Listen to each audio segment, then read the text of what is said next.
Selamat pagi, berjumpa kembali dalam program Sabda Menyapa GKJ Sidarja. Hari ini, Rabu 3 September tahun 2025. Kita bersama akan merenungkan firman Tuhan dari Lukas 13 ayat 22 sampai 30 yang demikian. Lukas pasal 13 ayat 22 sampai 30. Demikianlah firman Tuhan. Kemudian Yesus berjalan keliling dari kota ke kota dan dari desa ke desa sambil mengajar dan meneruskan perjalanannya ke Yerusalem. Dan ada seorang yang berkata kepadanya, "Tuhan, sedikit sajakah orang yang diselamatkan?" Jawab Yesus kepada orang-orang di situ, "Berjuanglah untuk masuk melalui pintu yang sesak itu. Sebab aku berkata kepadamu, banyak orang akan berusaha untuk masuk, tetapi tidak akan dapat. Jika tuan rumah telah bangkit dan telah menutup pintu, kamu akan berdiri di luar dan mengetok-ngetok pintu sambil berkata, 'Tuan, bukakanlah kami pintu.' Dan ia akan menjawab dan berkata kepadamu, 'Aku tidak tahu dari mana kamu datang.' Maka kamu akan berkata, 'Kami telah makan dan minum di hadapan MU dan engkau telah mengajar di jalan-jalan kota kami.' Tetapi ia akan berkata kepadamu, 'Aku tidak tahu dari mana kamu datang. Enyahlah dari hadapanku, hai kamu sekalian yang melakukan kejahatan.'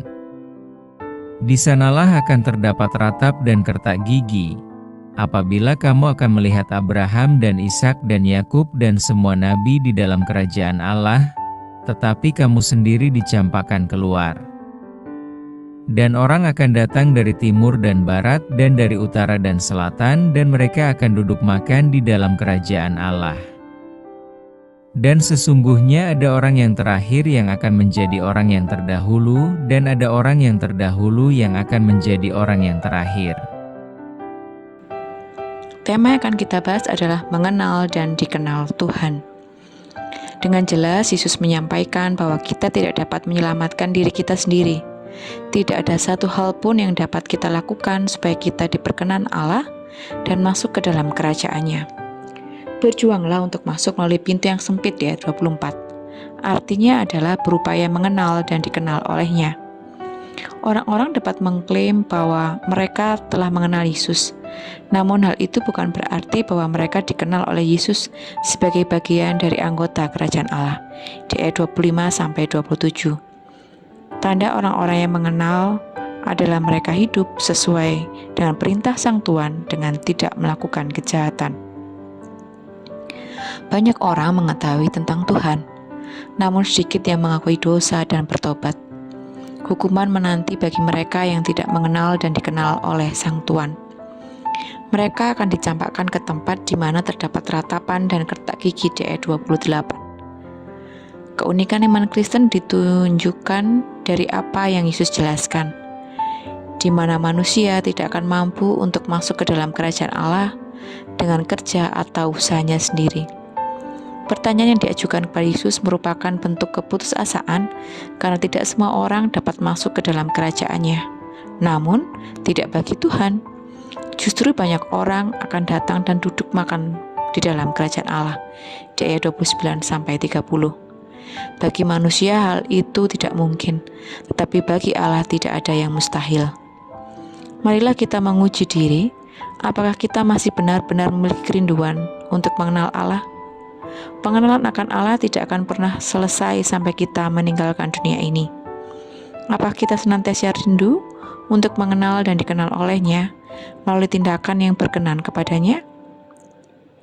Jangan sampai dalam kehidupan yang kita jalani, kita terlalu percaya diri bahwa Tuhan pasti memasukkan kita ke dalam kerajaan-Nya. Terlebih jika apa yang kita lakukan tidak pernah sesuai dengan apa yang Dia kehendaki. Kita berpikir bahwa kita mengenal, tetapi ternyata yang kita kenal hanya berupa segudang informasi tentang Dia. Teruslah mengenal Dia agar kita pun dikenal oleh Dia. Mari bersama kita berdoa. Terima kasih Tuhan untuk firman-Mu yang indah di pagi ini. Mampukan kami Tuhan untuk boleh mengenal Engkau lebih dekat lagi. Tidak hanya membaca firman-Mu, tapi boleh mengenal-Mu lebih dekat. mengerti apa kehendak-Mu dalam kehidupan kami secara pribadi. Kami rindu Tuhan, boleh bertemu dengan Engkau dari hati ke hati, sehingga kami boleh mengetahui secara pribadi apakah sebenarnya misi yang Kau tanamkan buat kehidupan kami. Kami rindu Tuhan, Engkau juga mengenal kami. Kiranya kerinduan dekat dengan Engkau, merasakan hadirat-Mu, boleh terpenuhi. Di dalam nama Tuhan Yesus kami berdoa dan mengucap syukur. Haleluya. Amin. Selamat beraktivitas. Tuhan Yesus memberkati.